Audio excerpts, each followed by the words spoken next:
Hello, hello. Hi, everybody. Thank you for being here.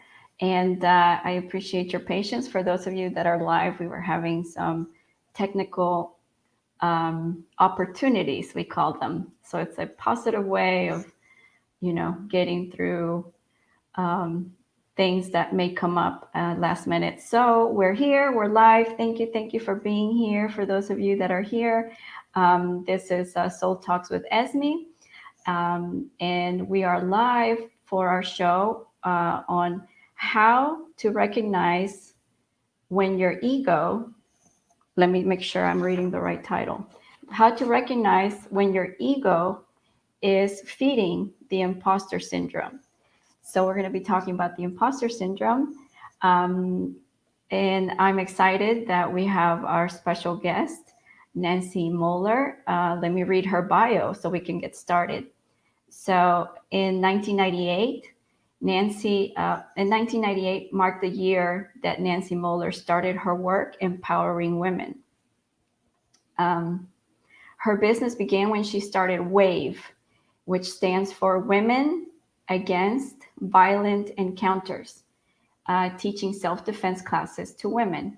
So her work with women gradually transitioned to the work she does today to increase and enhance the lives of women around the world. Nancy's clients usually refer to her as their sensei, a title from her days as a student, competitor, and teacher in the martial arts. So now Nancy is sharing the mindset work of martial arts while teaching women how to recognize and eliminate the imposter syndrome. I told you guys she's an expert. She's been doing this for a few years. And Nancy will tell you that she has come to understand her life's purpose as having daily, meaningful conversations that inspire, motivate, and empower herself and others while increasing and enhancing the lives of women around the world. And Nancy lives her purpose, coaching, mentoring as a best-selling author, workshop leader, and motivational speaker. So, wow, I'm just so excited. Again, thank you for being here live. And let me, without further ado, introduce Nancy Moeller. Hi, Nancy. Hey, Esme, thank you for having me. I'm so excited that you're here and that we can hear each other. Yeah, it's all good. Technology, whatever. Nothing's worth getting upset about, right? It's Yeah, all good. no, It's all good. no. And I appreciate all our friends that are here joining us. Let me see the comments so we can say hi to some of them. Let me see. Hi, Anisha. Hi, Olivia. Anna, Stacy. Thank you, everybody that is here. And so let's just get started, Nancy. I know we've been making people wait. So tell us a little bit more about yourself. I read your bio, but just walk us through what it is that you do and how what you do and your experience, how it's gotten you here. Well, thank you for asking that question. I think the best way that I could answer that is to say that if I can be the thought process or the catalyst for a woman to say, hey, if Nancy can do it, I can do it, then this is great. And it's not that I've done anything more spectacular than anyone else. We all learn at our own speed. And so when we learn something and then we're able to pass it on and share it with others, that's what this is all about, right? Our soul came here to individualize and learn what it's here for. And we do that through the collective. And I'm really, really excited to share this with women.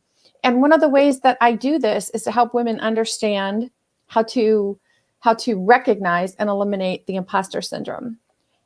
And the imposter syndrome, psychology has a definition for that. They call it, basically, they say anything that makes you doubt yourself and your credentials, your academia. You could have all of the credentials in the world, but when you actually have to get in front of somebody, you have that little voice inside your head that says, who am I to, and then you can fill in the blank there. So basically it's, you feel like a fraud, no matter how much you've done, how much you've learned, how much information you have, you feel like a fraud.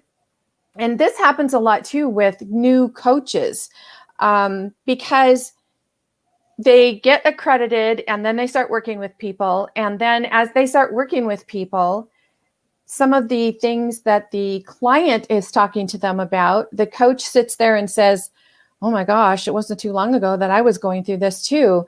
Who am I to be, charging this person money to actually be coaching this person? Because, maybe I'm just like 3 steps ahead of them. And that's what the imposter syndrome does. Our imposter beliefs will try to convince us that we are not good enough, smart enough, accredited enough to do what it is that our soul is calling us to do. And I like to take it a step farther, and I like to add to the definition and say the imposter syndrome is also that voice inside of your head that is pulling you away from your soul purpose.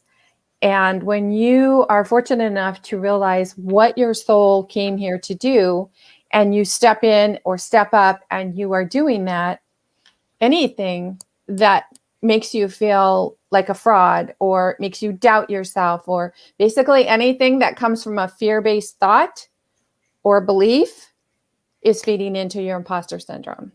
So there you have it. Thank you. Yes, that was perfect intro and a perfect leadway into the topic. And I agree.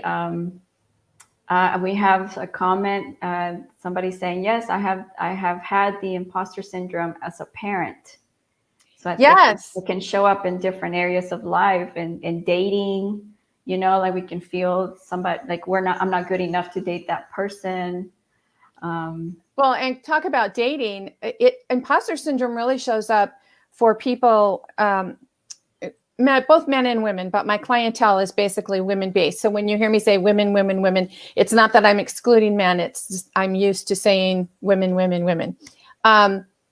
So let's say that a woman gets divorced and she decides that she's going to start dating. Now you have all of these thoughts running through your head of, well, it was so much easier when I was married because I didn't have to do this, or I didn't have to shave my legs, or I didn't have to color my hair, or I didn't have to get my nails done, or I didn't have to do all this. And now you feel like you're on the spot and you have to start doing all of these things. So you start asking yourself, well, who am I? Am I that woman who I thought I was when I was married? Or am I this woman that I want to portray when I'm putting myself out there and dating again and getting to know people? And the thing is, that question is often very negative for us because we feel like we're not good enough. It feeds our imposter beliefs. When really the question of, well, who am I? That's a positive question. You say, well, I was this person then, or at least I thought I was. Now I'm learning that I want to get out. I want to date. I want to meet new people. And this is how I want to feel when I get out and meet new people. So this is who I am. And it's like Maya Angelou said, do what you know. And when you know better, do that. It's all about us stop criticizing ourselves, judging ourselves, like comparing ourselves to other people.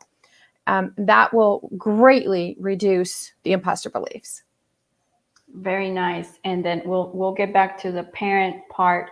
But before we go further, so can you tell us, how do we acquire the syndrome? How do we get this virus? I'm assuming in childhood. Our loving adults that are raising us and society, inject us with this. But as far as I know from research I know I did a while back, is really we're born with 2 fears. It's like a fear of heights and a fear of loud noises. Falling, actually. It's falling, yes. Yeah. Mm-hmm.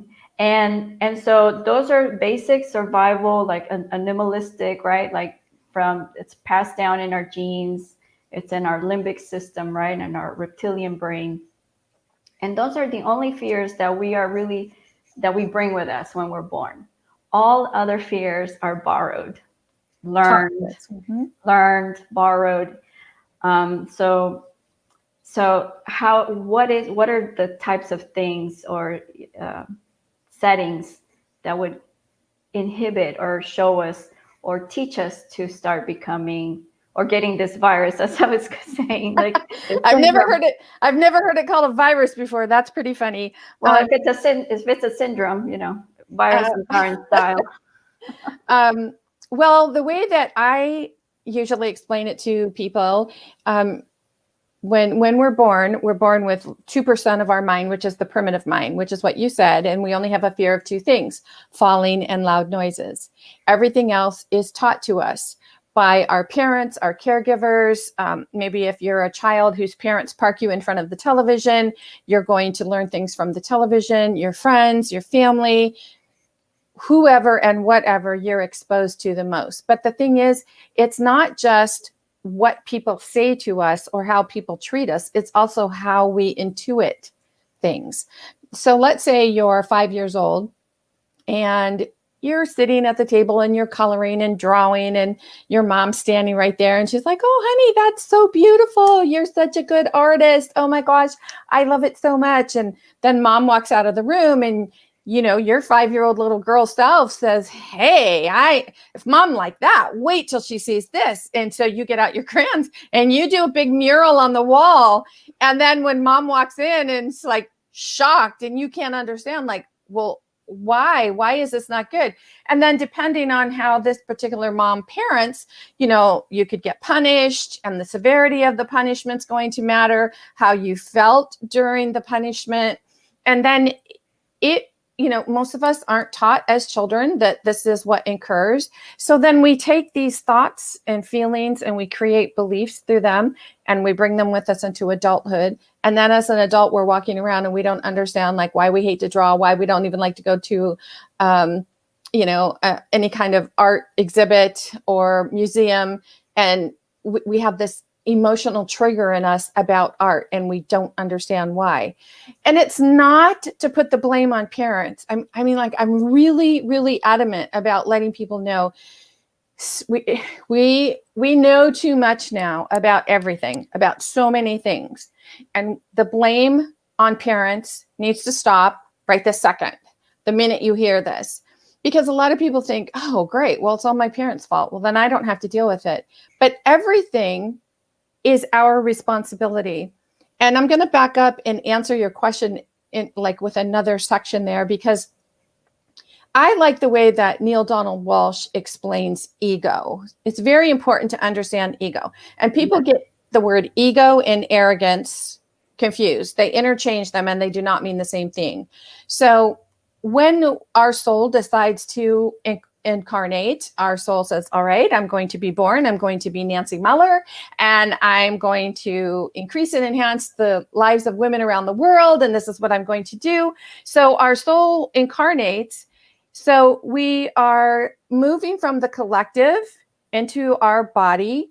And in order to know who we are as an individual from the collective, there's no separation. But in order for us to do the individual work that we came here to do, we have an ego. And it's ego's job to remind you that you are an individual. You're here individualized to do what it is that you said you wanted to do when you incarnated. The thing is, ego often thinks that it's in charge.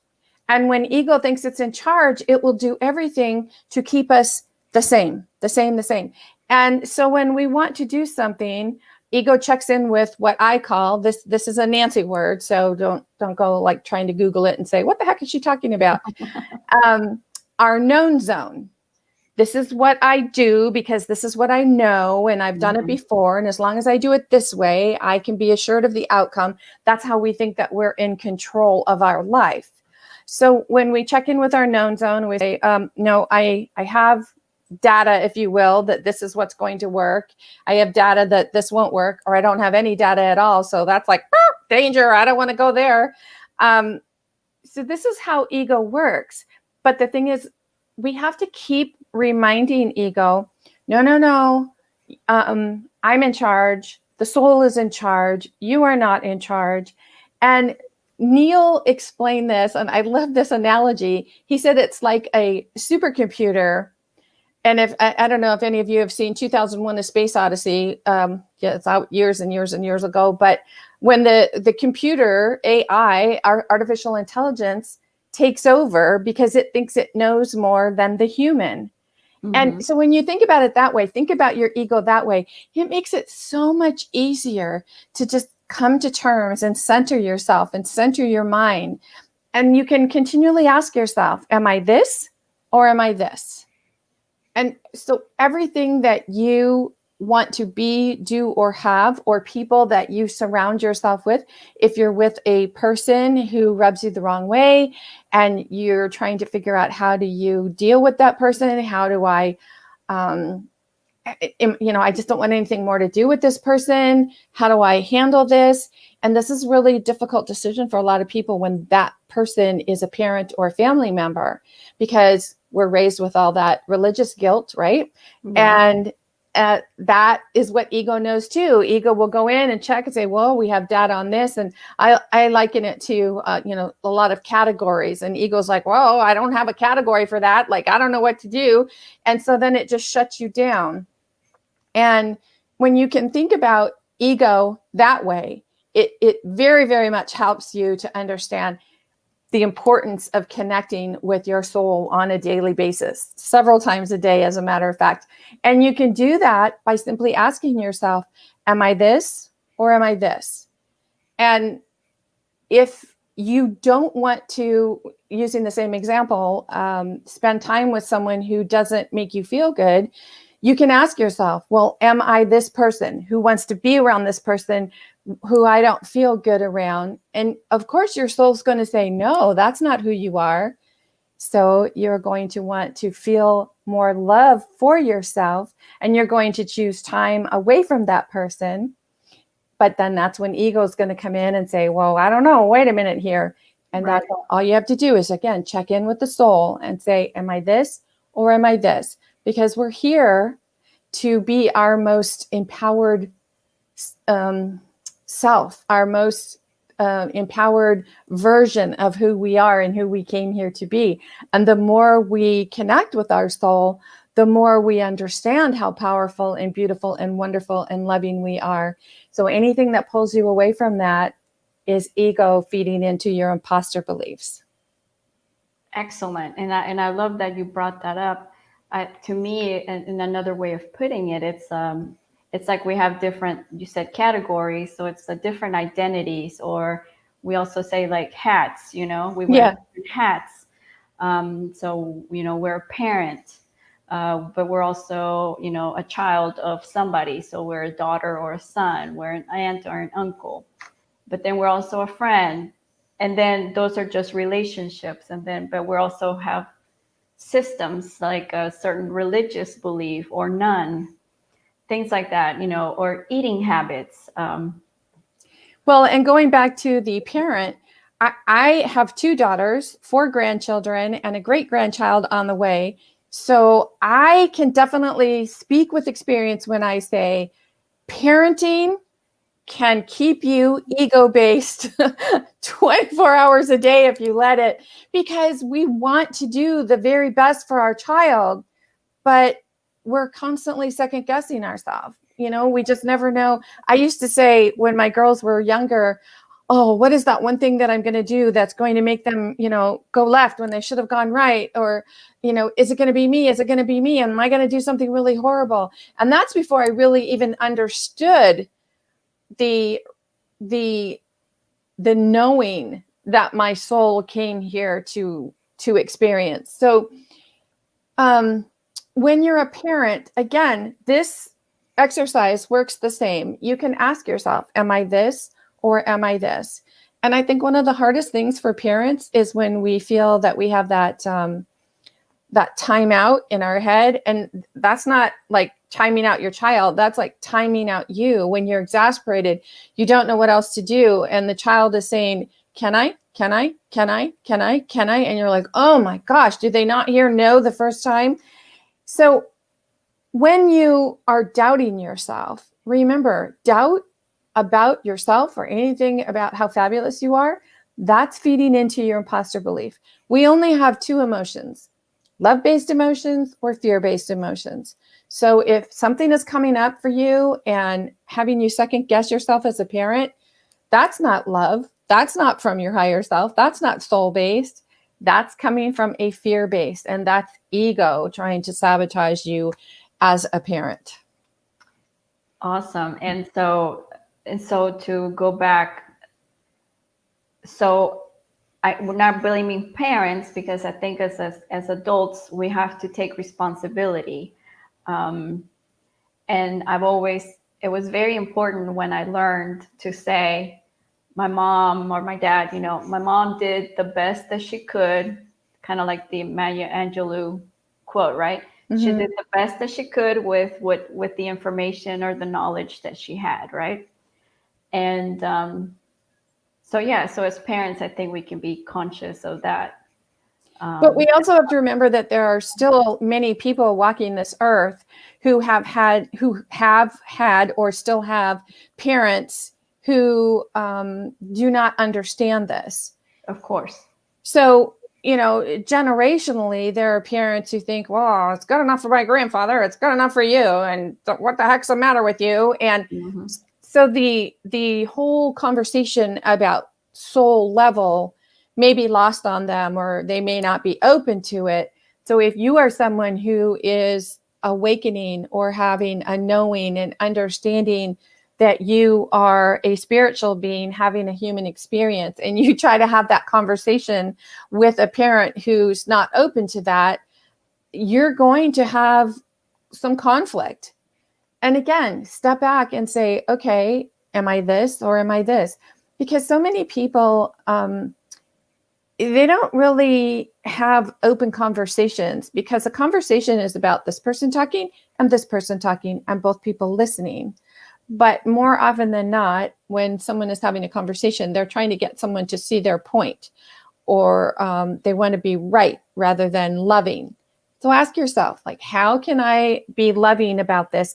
And oftentimes, the best way that you can be loving about it is to step back and just keep stepping back from the relationship that's no longer serving you.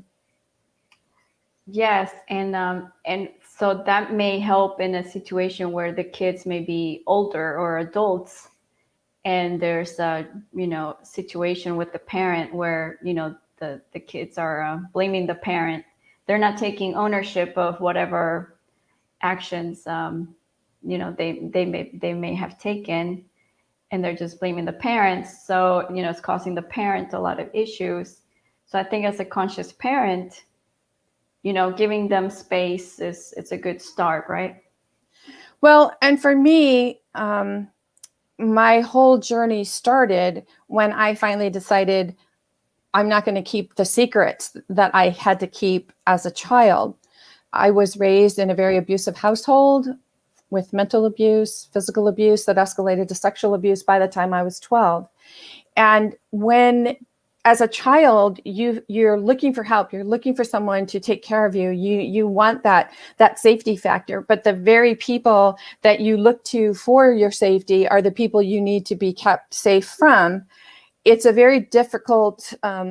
It's very difficult for children to understand, and if you don't understand it and you can't put it into a category as such, then you bring that with you into adulthood. And when I got old enough where I said, all right, that's it. Not going to deal with this anymore. I'm going to take karate. I'm going to learn to defend myself. I'm going to, I'm going to be all that and a box of chocolates. So for me, it was different steps. It was the very physical part first. Like I experienced very physical, I'll just call them extremes. And then when that's what you're raised with, when you're raised with violence, you think violence is the answer. So for me, martial arts was about learning the physical and graduating, escalating, leveling up to the mental, the more consciousness part of it. And that's what happened when I started teaching self-defense, because as I was teaching the consciousness part of it, that's what the women were grabbing onto and taking away. So when you get to a point where you say, okay, now I'm going to talk about it. Now I'm going to share what's happening. This is good for me, right? I can talk about it. I can get it out there. I can let people know. But then we get to a point where that becomes our story. And as we share our story, we say, I am all that and a box of chocolates. I am strong. I am woman. Hear me roar. I have come through this and I am strong and I am a survivor. But the very word survivor tells your mind that you had to survive something. So you're going to have your mind keep checking back with, well, what did I survive from? What did I survive from? So it's about that next step, going beyond your story. And with the Me Too movement, so many women have stepped up and said, yes, me too, and added that moniker of Me Too. And it's wonderful that women are stepping up and no longer being silent. But it's also sending a message to your mind like Me Too. Well, what does that Me Too, what does it refer to? What is that? And all of those, whether you're using the word survivor, Me Too, whatever your story is, you have feelings and emotions attached to your story. And those feelings and emotions, those are what's driving the bus in your mind. Those are what's triggering your imposter syndrome. Those are what's holding you back. So it's about giving yourself permission to say, okay, I understand this happened. Mm-hmm. And your language here is very important. Instead of saying happened to me, this happened. I like to say, this was what I experienced. Now, based on what I experienced, you're separating yourself from it.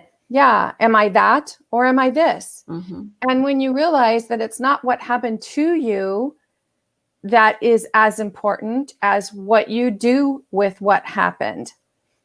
What are you doing based on what happened? Are you allowing it to feed your imposter beliefs? Are you allowing it to feed into the imposter syndrome and say, oh my gosh, I can't do that. I'm just little Nancy Muller who X, Y, and Z. And what are people going to think? And they're going to think like, I don't know what I'm talking about, or that I'm too big for my britches if I stand up and I do this and I do that. And this is where it's really important to give yourself permission to go into steps. We don't have to go from A to Z. We don't even have to go from A to B. You can go from A to whatever A and a half is. And it's giving yourself permission to be kind to yourself and to be loving to yourself. So many people who are have experienced some traumatic childhood are looking for another person to feel loved and to say, well, oh, this person really loves me. And so you're looking for your validation in another person, but you can't love someone else until you really learn to love yourself. And again, it's about asking yourself, well, who am I? Who do I want to be? And we all hear from coaches that the big question is, what are you here for? What is your purpose? What is your mission? What are you supposed to do? When you go to coaching school and stuff, you learn, okay, write out a mission statement, write out what your values are. But perhaps you're at a space where you need to go way, way farther back than that. And just ask yourself, like, who am I? Who am I? And to answer that question, you really want to be able to connect with your soul on a daily basis. And connecting with your soul, it's nothing mystical. People think, ooh, I have to sit, in a lotus position and cross my legs. And the universe speaks to us through songs, through music, through books, through movies. Oh my gosh, I am a huge fan of the Marvel movies. And if you watch those movies with the Avengers, there are so many lessons in that. So wherever your messages are coming from, be open to it. We tend to say, oh, well, if I didn't walk up on a mountain and have a burning bush in front of me, then it's not really a message from my higher self. And nothing could be farther from the truth. When you connect with your soul, you connect with your soul through anything that feels loving.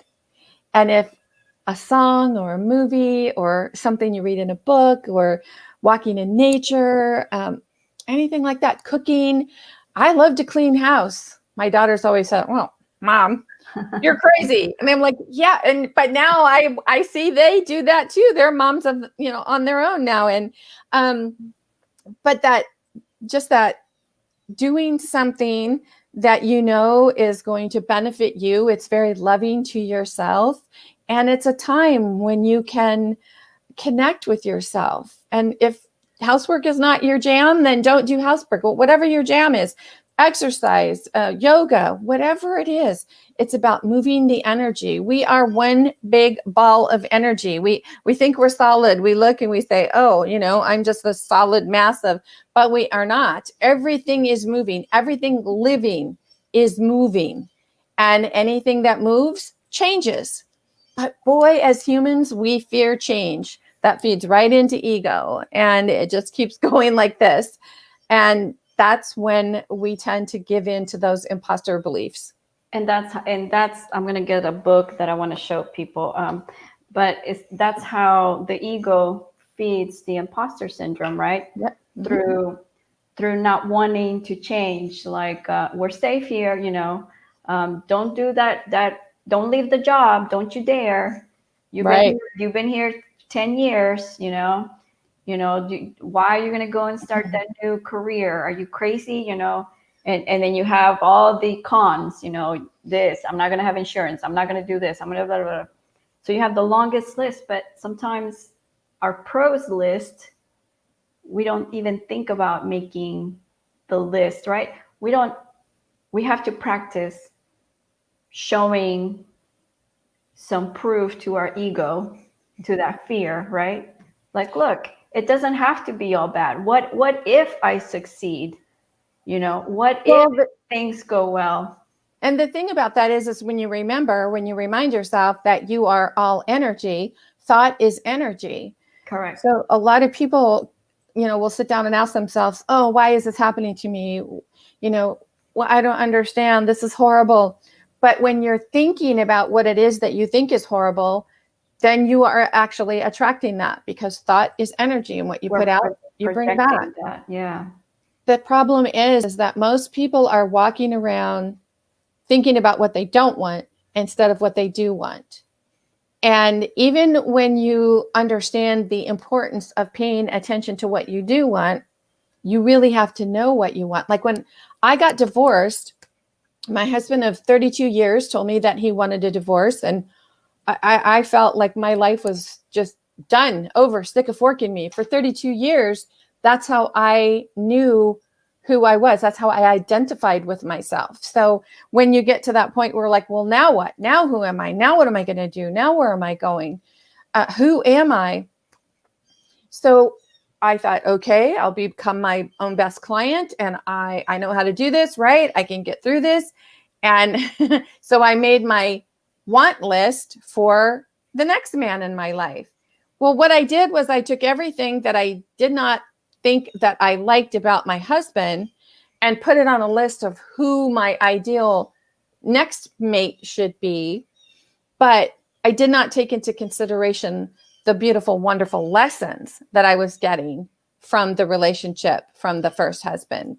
So it's not about just flipping a switch and like, oh, this bad, this good. There is no bad or good. There's no right or wrong. There's no up or down. Everything just simply is.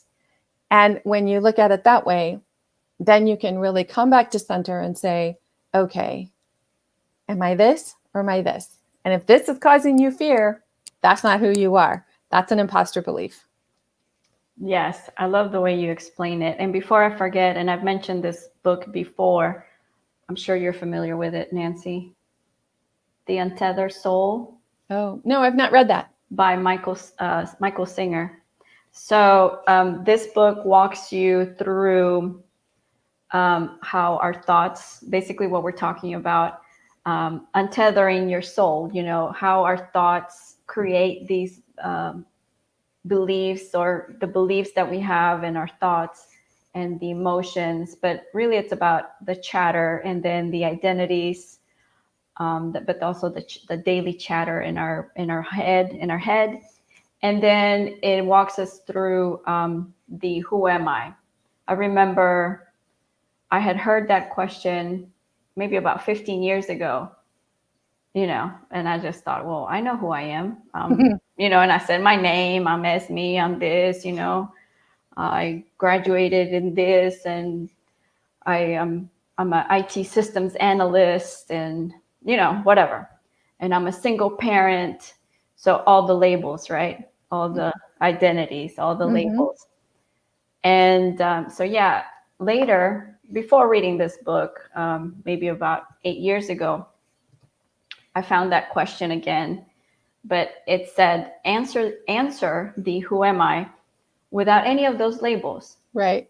Don't say your name. Don't say where you're from. Don't say your surname, your last name, your religion, your titles, your certifications. So like everything that I just mentioned, so then who am I without those things? Who am I if I'm not a parent? Who am I if I'm not a single parent? Who am I if I'm not the survivor of this, this, and that? Whatever. Who am I without my nationality? Whatever. All those things. And it took some time, and it's scary. It's not an easy thing to let go of those identities, or to at least to be aware of how attached we are to them, right? And then, so I assume it's the same. Oh, so just real quick, if anybody wants to, I always recommend this book, The Untethered Soul. If you guys haven't read it, I really recommend it.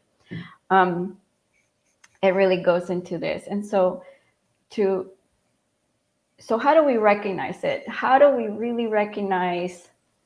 I know we've given a lot of examples, and actually, sorry, let me look at our comments. I've been ignoring our live guests. Sorry, guys. Let me scroll up. Okay. Wow. So I see a comment from Adam saying the conversations should be about listening and mutual understanding, not about being right. This is from earlier.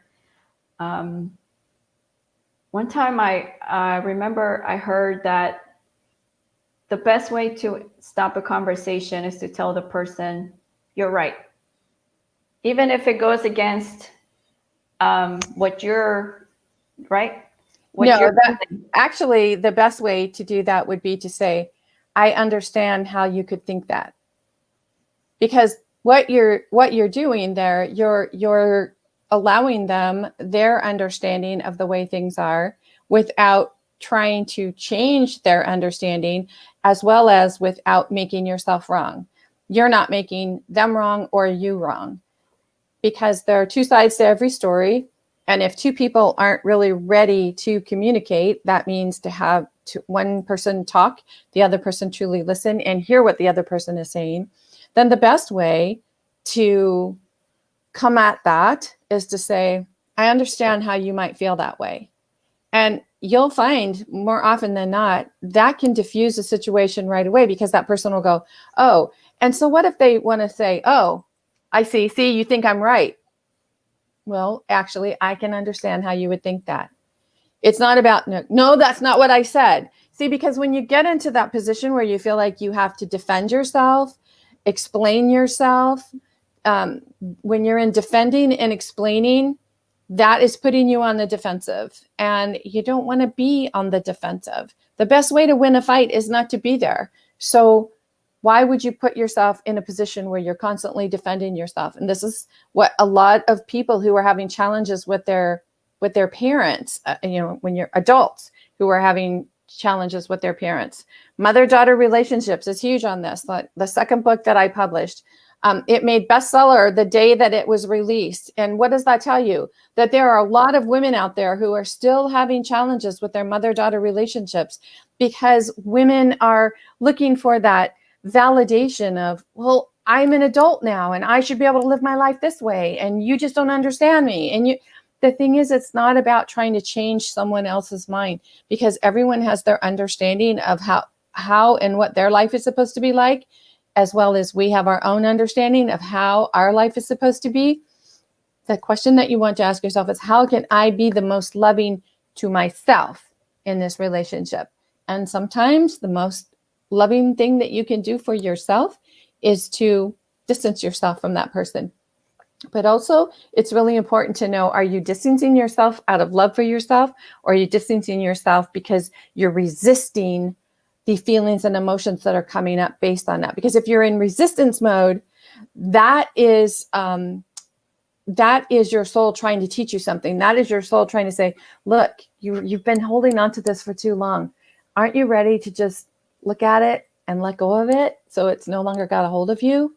And when we have traumatic childhood experiences and they're still triggering us in our adult life, again, our soul is just basically trying to get us to take a look at that. Our soul is trying to get us to say, how can you be more loving to yourself? How can you really take a look at this and see it for what it is and then let it go?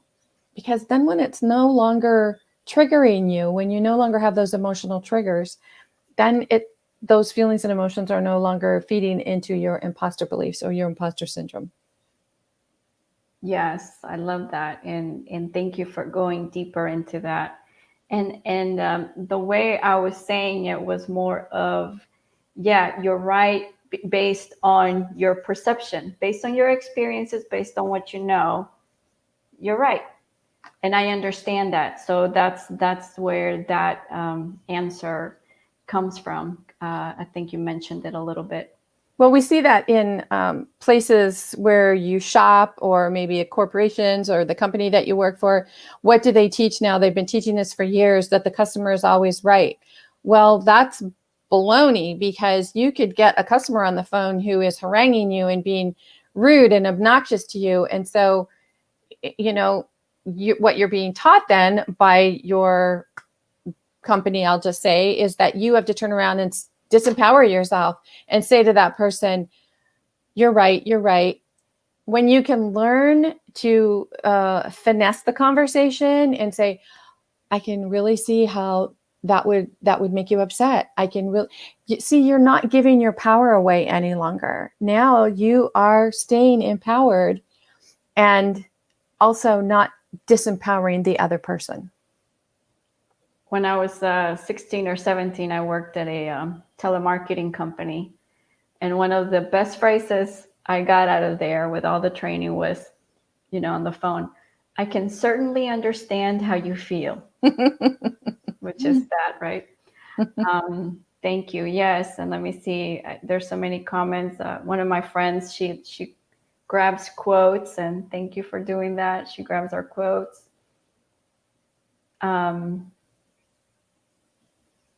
Yeah, Sion, thank you for your comment. He says, this is a great reminder. Think about what you do want instead of what you don't want from earlier. And yeah, people are just loving this conversation. So I know usually we would be closing up around now, but we got a little late start. So let's sum up our conversation. Do you have any tips or anything that can help us, anything practical that maybe we can walk away with in regards to this topic? Well, if the topic, so to speak, which is basically a label. So if the topic that you're experiencing is imposter syndrome, you're telling yourself, I don't feel adequate, or I feel less than, then the question is, why? Why do I feel that way? And that's an answer that only you can answer. Now, if you say, I feel that way because my mother used to beat me every time I turned around when I was a kid, and it's really just about, okay, that is what happened when you were a child, but you're an adult now. So everything is about taking 100% responsibility for who you are. Now, who you are is your soul individualized, not Nancy Muller, Esme Gregg, the person, the name, the title. Who you are is your soul individualized. The question that you want to ask yourself is, do I still want to continue to carry this around? because believe it or not, we hold on to negative feelings and emotions because that's what feels, I'm going to use the word normal, but no, notice I'm doing it in air quotes. That's what feels normal to us. We're used to feeling that way. That's what's in our known zone. We know what it feels like to feel this way. Right. And Like somebody that comes from a poor, like an abusive home, so from childhood, and then they get a husband who is abusive. To them, that's their normal, right? So that was just to give an example. Well, and that's the cycle of abuse. Abused children often grow up to become abusive parents, and until someone learns to break the cycle. So how do you learn to break the cycle? When you ask yourself, do I want to continue feeling this way? Am I loving myself?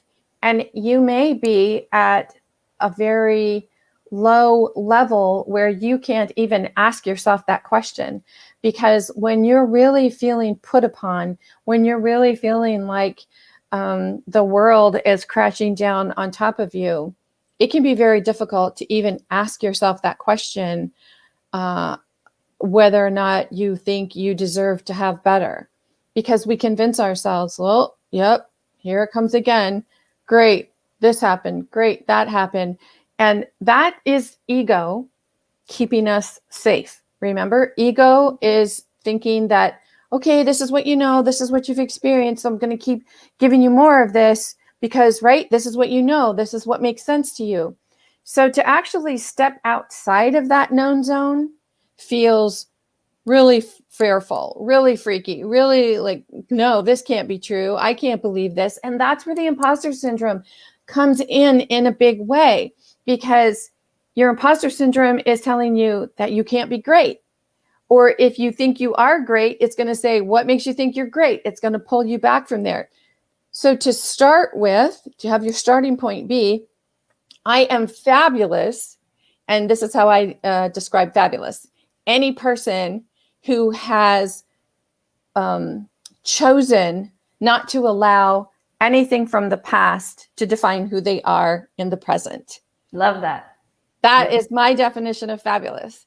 And it's very difficult for some people to even consider themselves as fabulous. Like I say to someone, oh my God, tell me who you are, what you do, and why you're so fabulous.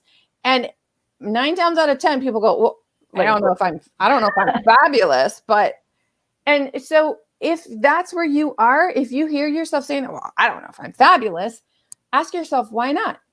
What is the stopping point? But see, that's why this is called inner work, because you have to be able to go within. You have to be able to ask this question. And then when you hit that roadblock, you have to be able to keep digging deeper. And this is why it's difficult for people to do this on their own, because ego is really, feeding your emotions. And so you'll ask yourself the questions, and then you'll answer them with something that makes total sense to you, like using your example of coming from an abusive home, and now you're in an abusive relationship. It makes total sense to you. It doesn't feel good, but it makes total sense to you. So to say to yourself, I don't deserve this any longer, that could be an imposter's belief, like, who do you think you are to step out of this? This is who you are. This is just what you have to accept. So when you ask yourself these questions, it's very difficult to answer them from a soul-based answer rather than an ego-based answer, because ego is usually feeding a lot of your thoughts. And this working with another person helps you to have them say, well, why do you believe that? Well, let's look at that. Well, let's look at that. And they force you to think outside of your egoic mind and think more on a soul basis. And I have had clients who have started working with me, and they might get into 1 or 2 sessions, and it's so difficult for them to actually see they're good that they have to take a break from the coaching, because it just feels like, this can't be true. This can't be true. This can't be true. But as they relax, release, let go, and start accepting their higher self, that's where the magic happens. So don't blame yourself. Don't say to yourself, I shouldn't say don't, that's not right for me to say that, but give yourself permission to step out of that if that's the conversation that you're having with yourself in your head. If you're saying, you know, I'll never make more money, I'll never have a better relationship, I'll never have a better job, I'll never have the career that I really love, I'll never have a great relationship with my parents. If that's the conversation that you're having with yourself, those are ego-based conversations based on your imposter beliefs. Beautiful. And yeah, and I can totally connect with that. I did that work on my own, by myself, without a coach, without a guide, just a lot of YouTube videos. And I won't say I read books, but I was reading, you know, or watching YouTube videos about books, and Napoleon Hill and, you know, all the coaches. And I did this on my own, you know. I started questioning my beliefs. First I realized that it was me, you know, so you come out of that victim mentality. So I start taking responsibility. And yeah, if I would have had a coach or somebody that would have been even a few steps ahead of me, right? So I would have known what to do. So that's why I love doing what I do now. And like what you do, it's like we can help people. We can't make it happen for them, but we can guide them and ask those questions and bring up resources, you know, and walk them through the process without, and basically meeting them where they're at, right? Well, there are a lot of self-help modalities out there. There are a lot of, you can go to just about any coach's website and get a free download, a free this, a free that. I have them on my website. And that's basically a place to start. But most people, remember, go back to what I said about energy. If you're not putting forth energy into something, and what is money? Money is energy. So if you're not putting energy into something, you're not going to get energy back. So think about, it doesn't, there's no written rule that says you have to work with someone in order to do this. The journey can take as long as it takes, but it's up to the individual to decide, you know, like, all right, next to this noise, you know, I'm done with this. I am ready to move on and move upward. Or, you know, do you want to take a little bit slower? And because the answers will always come to you. You might read a book, and through that book, you'll gain knowledge about maybe a singer or an author or a movie, and then you'll go look at that. Your higher self will always give you directions about the next step to take. It's simply a matter of how do you want to journey this journey we call life. Yes. And I totally agree. And just a little note, I was in a challenge with Tony Robbins, like a free 5-day challenge, Tony Robbins and Dean Graziosi. And, you know, those guys, you know, they have so much experience, and they talked about sometimes they still have the imposter syndrome, you know. Mm-hmm. I know Dean Graziosi mentioned it in a certain form, but it can happen to all of us still at any time. So even though so it's a daily exercise, I think is what I'm trying to say here, right? Well, I think what we tend to do is you do and you're done. It's like something you're practicing and being aware of it, right? Because what we tend to do is we tend to say like, oh, the Jack Canfields and the Tony Robbins and the Maya Angelou's, these people have obtained a level of nirvana and they no longer are plagued with any kind of imposter beliefs. And that nothing is farther from the truth with that. And this is where the imposter syndrome sits in our mind too, because we are comparing ourselves to them. We're saying, oh, I'm not at that level. There are no levels. Just like there are no labels, there are no levels. No one is above anyone else. Everyone is on the same level. Everyone. Doesn't matter if you're the janitor or the CEO. Doesn't matter if you're the child or the parent. It doesn't matter. There are no levels. Perfect. I love having you here, Nancy. I am glad that we figured out our technical opportunities. And please tell us, I don't have your website in front of me. Tell our viewers where they can learn more about you. All your contact info is in the post, but please let us know how we can find you. Sure. The best way is to visit me at masteringyourbeliefs.com. If you go there, you'll find all of my connections, everything that you wanted to know about me and more, everything that you want to know about the imposter syndrome and more, masteringyourbeliefs.com. Okay, great. I'll update that on the post. I think I put the other website on there. Or imposter syndrome, the same thing. Okay. Eliminating the imposter syndrome. Yep. I can be gotten from all of those avenues. Awesome. Well, some people are saying they love this. Thank you, Anisha, for grabbing the quotes. Thank you. Yeah, this resonated. So I think people really like this topic, and I'm just so grateful that we were able to have this. I think we can have a second version maybe later. Maybe we can discuss a little bit more. And do please check out Nancy and her website, all her social media, and also if you want to work with her, please go ahead and connect with her, and also with mine. If you want to get notifications, you can subscribe to the YouTube channel, and also contact me or connect with me in all the social medias. And I do offer a complimentary first session. So if you want to try a session with me, please contact me. And with that being said, thank you for everybody being here on Soul Talks with Esme. And today we talked about how to recognize when your ego is feeding the imposter syndrome. I hope this was very helpful. And thank you so much, Nancy, for being here. Thank you for having me. Thank you. Thank you. And if you're watching on the replay, please do share, comment, and let me know any feedback. And thanks, guys. Everybody that was here live, I appreciate you. We'll see you next week.